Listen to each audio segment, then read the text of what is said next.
Hello friends, Radhe Radhe. आप सभी लोग कैसे हैं? आशा करती हूँ कि हमारे श्री हरि विष्णु भगवान की कृपा से मित्रों आप सभी लोग अच्छे होंगे, स्वस्थ होंगे, मस्त होंगे और हम भी मस्त हैं। तो चलिए मित्रों, आप सभी को हम पुत्रदा एकादशी की बहुत बहुत शुभकामनाएं देती हूँ मित्रों। तो चलिए आप सभी को यही बताने वाली हूँ मित्रों कि 2024 में ये नए साल में जो एकादशी आ रही है इसका नाम पुत्रदा एकादशी है। और जो भी व्यक्ति संतान से दुखी हैं वो इस व्रत को जरूर करें। और ये एकादशी जो है मित्रों, ये साल में 2 बार आती है। 2 एकादशी ऐसी हैं जो साल में 2 बार आती हैं, एक आंवला एकादशी और ये पुत्रदा एकादशी। पुत्रदा एकादशी जो है एक बार सावन में आती है और एक बार पौष मास में आती है। तो एकादशी जो है ये पुत्रदा एकादशी, ये अपने आप में बहुत खास है, विशेष मानी जाती है। जो कि किसी भी व्यक्ति की जैसे संतान है, उनके संतान हमेशा बीमार रहते हैं और जैसे अपने बच्चों के दीर्घायु के लिए ये व्रत किया जाता है मित्रों। तो जिसके पास जैसे संतान नहीं है तो वो इस व्रत को जरूर करें। उन्हें अवश्य ही भगवान जी की कृपा से, श्री हरि विष्णु भगवान की कृपा से उन्हें संतान की प्राप्ति होगी मित्रों। और संतान में बेटा बेटी दोनों आते हैं, तो ये चाहे बेटा हो चाहे बेटी हो, संतान ही है। तो हमें इस व्रत को जरूर करना चाहिए। और आप सभी को एकादशी की सरल पूजा विधि बताऊंगी मित्रों। तो सबसे पहले हमें यही चाहिए कि एकादशी का जो व्रत होता है त्रिदिवसीय श्रेणी में आता है। ये 3 दिन का व्रत माना जाता है। तो पहले दिन जो होता है 10वीं तिथि से प्रारंभ हो जाता है। 10वीं तिथि को हमें एकादशी का नियम करना होता है। नियम में हमें ब्रह्मचर्य का पालन किया जाता है। 10वीं तिथि के दिन हमें इस दिन से लहसुन, प्याज, मांस, मदिरा, नॉनवेज वगैरह बिल्कुल नहीं खाया जाता है। चावल भी मनाही होती है। भोजन जो भी करें हम सूर्यास्त से पहले ही भोजन ग्रहण करें, ताकि हमारे पेट के अंदर अन्न का एक भी दाना ना रहे। एकादशी के दिन हमें इन सभी नियमों को 10वीं तिथि से ही पालन करना होता है। इस दिन हमें जमीन में 10वीं तिथि को जमीन में लेटना होता है। मूली, गाजर, बैगन, मसूर की दाल, ये सभी चीज़ें हमें 10वीं तिथि से ही वर्जित मानी जाती है, बिल्कुल नहीं खाना चाहिए। और एकादशी के दिन सुबह हमें भोर में उठना चाहिए। और एकादशी के एक दिन पहले 10वीं तिथि को ही मित्रों हमें बाल वगैरह, घर की साफ सफाई, अपने मंदिर की साफ सफाई, ये सभी चीज़ें कर लेनी चाहिए। और एकादशी के दिन सुबह भोर में उठें। अपने नित्य कर्मों से निवृत्त होने के उपरांत हमें जल्दी स्नान करना चाहिए। स्नान करके हमें स्वच्छ वस्त्र धारण करना चाहिए। वस्त्र में हमें हो सके तो पीले रंग का वस्त्र जरूर हमें धारण करना चाहिए, जो कि हमारे श्री हरि विष्णु भगवान को अत्यंत प्रिय है। तो हमें हो सके तो पीले रंग का वस्त्र धारण करना चाहिए। और इसके बाद हम अपने घर के जो मंदिर है उसमें हमें अपने व्रत का सबसे पहले संकल्प लेना चाहिए। संकल्प में लेने के बाद फिर हमें जहाँ पर हमने भगवान जी की चौकी लगाना है या मंदिर में ही पूजा करना है, तो वहाँ पर हम अपना थोड़ा गंगा जल डालकर अच्छे से क्लीन कर लें, साफ सफाई कर लें। और पीले रंग का वस्त्र बिछाकर श्री हरि विष्णु भगवान का यदि विग्रह है तो हम पुष्प या तिल का आसन देते हुए श्री हरि विष्णु भगवान को हम विराजमान करेंगे। यदि लड्डू गोपाल हैं तो हमें इस दिन, यदि जिस व्यक्ति को व्रत रखना है अपने संतान के लिए, वो इस दिन लड्डू गोपाल की सेवा अवश्य करे। वैसे तो पुत्रदा एकादशी पर लड्डू गोपाल की सेवा अवश्य करनी चाहिए। इस दिन हमें पंचामृत से ठाकुर जी को स्नान करवाना चाहिए। स्नान करवाने के बाद उन्हें सुंदर सा पोशाक धारण करें और उन्हें ज्वेलरी पहनाएं, उन्हें बांसुरी दें, उन्हें तिलक लगाएं, मोर पंख उनके मस्तक पर सजाएं। फिर इसके बाद हमें अपने घर के मंदिर में थोड़ा सा तिल का आसन देकर अपने प्रभु को विराजमान करें, लड्डू गोपाल को। इसके बाद फिर हम अपने चौकी पर जल का छींटा तो लगाए ही हैं, फिर हम कोई भी पूजा पाठ हो उसमें गणेश भगवान को हम जरूर विराजमान करते हैं। तो थोड़ा सा तिल या पुष्प का आसन देकर हम गणेश भगवान को हम विराजमान करेंगे। विराजमान करने के बाद फिर हम सबसे पहले दीपक प्रज्वलित करते हैं मित्रों। कोई भी पूजा पाठ हो, सबसे पहले हम अग्निदेव का आवाहन करते हैं। थोड़ा सा पुष्प का आसन देकर दीपक प्रज्वलित कर लें। दीपक प्रज्वलित करने के बाद फिर हम सभी को भाव रूप से हम स्नान करवाएंगे।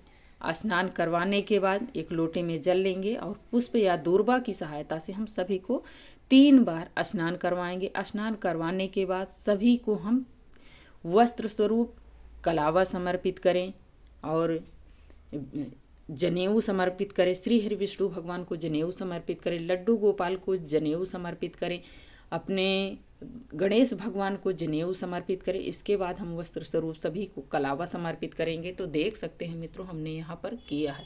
इस प्रकार से आपको एकादशी के दिन भगवान जी की इसी प्रकार से सेवा करनी है। करने के बाद फिर हम सभी को तिलक करेंगे। तो देख सकते हैं हमने यहाँ पर तिलक किया है। श्री हरि विष्णु भगवान को पीले रंग का, भगवान भोलेनाथ हैं यदि आपके विग्रह में तो सफ़ेद चंदन का तिलक करें, ब्रह्मा जी हैं तो पीले रंग का तिलक करें, लड्डू गोपाल हैं तो उन्हें पीले चंदन का तिलक करें और गणेश भगवान को लाल रंग से कुमकुम से आप तिलक करें।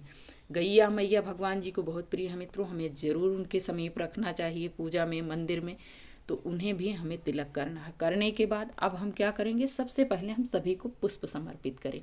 श्री हरि विष्णु भगवान को, लड्डू गोपाल को, अपने गणेश भगवान को, गैया मैया को, अपने दीपक के पास भी हमें पुष्प समर्पित करना है। फिर इसके बाद हम क्या करेंगे मित्रों कि सबसे पहले फिर हम भगवान जी के लिए भोग जो भी हमारे पास अवेलेबल है वो हम भगवान जी को दूध से कोई भी बनी मिठाई, मित्रों इस दिन का नियम है, कहते हैं कि इस दिन हमें गाय भैंस की योनि से हमें मुक्ति मिलती है। इस दिन यदि हम भगवान जी को भोग में दूध से कोई भी बनी मिठाई हो या दूध हो, भगवान जी को हमें इस दिन जरूर समर्पित करना चाहिए। इस दिन अपने घर परिवार में और जो व्रत रखते हैं उन्हें दूध का ही सेवन करना चाहिए। इस दिन करने से हमें भैंस और गाय की योनि से हमें मुक्ति मिलती है पुत्रदायी एकादशी के दिन, तो हमें ज़रूर करना चाहिए। और पौष मास के महीने में हमें तिल का विशेष महत्व बताया गया है, तिल और गुड़ का। तो हो सके तो तिल और गुड़ का भी आप लड्डू का भी भोग लगा सकते हैं, गज्जक का भी लगा सकते हैं। तो यहाँ पर हमने दूध की बनी मिठाई, ये है लड्डू हमने बनाया है दूध से और इसमें मेवे वगैरह डालकर, तो ये भगवान जी के लिए लड्डू है। और जब भी हम भगवान जी को कोई भी भोग प्रसाद रखें तो उसमें हमें तुलसी दल मित्रों अवश्य डाल देना चाहिए। बिना तुलसी दल के हमारे भगवान श्री हरि विष्णु भगवान जो है वो भोग प्रसाद को स्वीकार नहीं करते हैं, तो हमें ज़रूर डाल देना चाहिए। और हो सके तो इस दिन हमें मंजरी में तुलसी पत्ती लगी सहित मंजरी हमें भगवान जी को समर्पित करना चाहिए। यदि नहीं है तो पत्ती ही आप ज़रूर समर्पित करें। तो देख सकते हैं हमने यहाँ पर लड्डू गोपाल को तुलसी पत्ती समर्पित की हूँ, तुलसी दल, और हमने यहाँ पर ज़्यादा नहीं थी तो इसी से हम स्पर्श करा के फल पे हम यहाँ पर चढ़ा दी हूँ। तो इस प्रकार हमें स्पर्श करा देने से भगवान जी स्वीकार कर लेंगे। और जब भी हम भोग लगाएं जल जरूर हमें रखना चाहिए। फिर इसके बाद हम क्या करेंगे मित्रों, अब हम धूप जलाकर भगवान जी की आरती करेंगे। आरती करने के बाद हमारे पास यदि कपूर है तो हम अलग से भगवान जी की आरती करें, नहीं है तो आप इसी दीपक को उठाकर भगवान जी की आरती करें। और जब भी हम एकादशी का पूजन करें मित्रों तो हमें घी का ही दीपक जलाना चाहिए इस दिन। और इस दिन हमें मित्रों तुलसी दल नहीं तोड़ना चाहिए। एक दिन पहले हम तुलसी दल तोड़ कर रख ले। तुलसी दल कभी बासी नहीं माना जाता है। गंगा जल से धुलकर हमें भगवान जी को समर्पित करना होता है। और इस दिन हमें एकादशी के दिन तुलसी मैया की परिक्रमा हमें ज़रूर लगानी चाहिए। 11 बार 21 बार हम परिक्रमा लगाएं, 7 बार। और इस दिन हमें दूर से तुलसी मैया के पास घी का दीपक हमें ज़रूर जलाना चाहिए। पीपल में हमें दूर से दीपक जलाना चाहिए। फेरी लगा सकते हैं। वृक्ष को छूना नहीं है, बाकी हमें सब कुछ करना है। अपने देहली पूजन करना चाहिए। एकादशी के दिन माता लक्ष्मी का आगमन करना चाहिए, आवाहन करना चाहिए। इससे हमारे घर में माता लक्ष्मी और श्री हरि विष्णु भगवान की कृपा दया बनी रहती है। तो हमें ज़रूर करना चाहिए एकादशी के दिन। तो हम इस प्रकार से एकादशी के दिन पूजन करते हैं मित्रों। करने के बाद जब हम भगवान जी को, सॉरी मित्रों भूल गई हूँ, हमें जब हम अपने घर के मंदिर में तो संकल्प ली ही हूँ, लेकिन फिर भी हम अपने घर में जब भगवान जी को भोग प्रसाद सब कुछ कर दें पूजा पाठ, तो हमें संकल्प लेना जरूरी होता है व्रत का। तो हम हाथ में पुष्प, थोड़ा कुछ पैसे लेकर हम अपने व्रत का संकल्प लेंगे। वैसे तो हमें चावल से लिया जाता है, लेकिन एकादशी में चावल की मनाही होती है मित्रों। तो पुष्प और कुछ दक्षिणा लेकर हम अपने व्रत का संकल्प लेंगे। संकल्प लेकर अपनी जो भी मनोकामना रहती है मित्रों, अपना नाम, गोत्र, स्थान सब बोलकर अपना उसी भगवान जी के श्री चरणों में वो पैसा और पुष्प चढ़ा देना चाहिए। चढ़ाने के बाद हम हाथ जोड़कर भगवान जी से क्षमा याचना करेंगे। करने के बाद जो भी हमसे दक्षिणा बन पड़ती है वो हम दक्षिणा भगवान जी के चरणों में चढ़ाएंगे और यही बोलेंगे कि हे श्री हरि विष्णु भगवान, हे गणेश भगवान, हे लड्डू गोपाल, जो भी मेरी मनोकामना है इसे निर्विघ्न पूर्ण आप संपन्न करवाइए।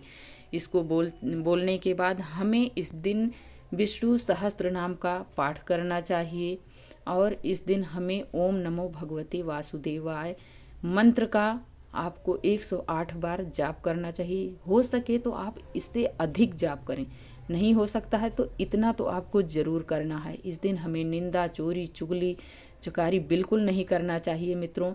और यदि आप इस व्रत को आप व्रत रख कर नियम पूर्ण आप यदि किसी को दान करते हैं तो उसे ये पुण्य फल अवश्य ही मिलता है मित्रों। तो आप ज़रूर कर सकते हैं। और एकादशी जो है मित्रों, ये वैसे तो 9 तारीख को ये प्रारंभ हो रही है, बृहस्पतिवार को 9 तारीख को दोपहर में 12:23 पर ये प्रारंभ हो रही है और 10:19 पर 10 तारीख को ये शुक्रवार को समाप्त हो रही है। तो उदया तिथि के अनुसार हमारे सत्य सनातन धर्म में उदया तिथि की में ही व्रत पूर्ण माना जाता है। तो हम उदया तिथि के अनुसार हमें 10 तारीख को ये एकादशी का व्रत रखा जाएगा और पारण 11 तारीख दिन शनिवार को किया जाएगा, जो कि सुबह में 7:00 से है मित्रों। हम अगली वीडियो में आपको क्लियर करके डाल दी हूँ। और 7:00 से है 8 या 9 तक है। तो आप हमारी वीडियो को, अगली वाली वीडियो आप ज़रूर देख लीजिएगा, तो आपको क्लियर पता चल जाएगा। और हमें पारण के दिन मित्रों, हमें ब्राह्मण को जिवा कर ही हमें पारण करना चाहिए। पारण में हम लड्डू गोपाल के चरणामृत से भी खोल सकते हैं। चावल से विशेष बताया गया है कि चावल से आप अपना व्रत खोल सकते हैं। और हमें कहते हैं, कुछ लोग बताते हैं आंवले से भी खोला जाता है, तुलसी दल से खोला जाता है, तो कुछ नहीं आपको मिल सकता है। तो सबसे सरल है, चावल से आप व्रत जरूर अपना खोल लीजिए। और इसके दिन भी नियम होते हैं, द्वादशी के दिन भी। तो द्वादशी में हमें मित्रों क्या करना चाहिए कि हमें उस दिन एक ही बार भोजन ग्रहण किया जाता है, एक बार सुबह एक बार शाम, और शुद्ध एवं सात्विक भोजन। उस दिन भी हमें लहसुन, प्याज, नॉनवेज, मांस, मदिरा कुछ नहीं ग्रहण करना चाहिए होता है मित्रों। हमें इसका नियम का विशेष ध्यान रखते हुए करना है, तभी हमें पूर्ण फल प्राप्त होता है।